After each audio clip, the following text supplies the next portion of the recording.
ছেলেটির নাম হাফেজ মোহাম্মদ ওমর ফারুক, পিতা মাহবুব আলম, গ্রাম গোবিন্দপুর, পোস্ট বরকাপুর, থানা কলমাকান্দ, জেলা নেত্রকোনা।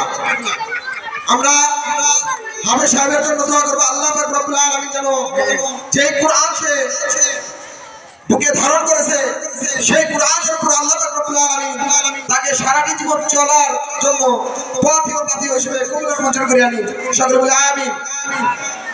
এখন আমাদের মাঝে মূল্যবান তাকবীর পেশ করবেন আজকের প্রধান মেহমান, সর্বশেষ বক্তা মুফতি আলমগীর হোসেন জাফরি সাহেব দামাত বরকাতুহু।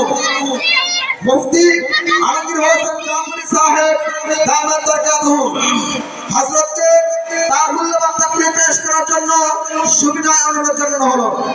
হযরতকে তার মূল্যবান তাকবীর পেশ করার জন্য সুবিনয় অনুরোধ জানানো হলো।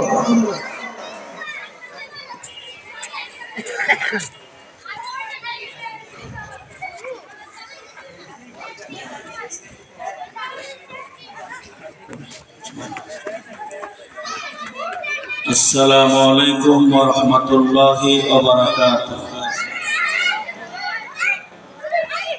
আলহামদুলিল্লাহ।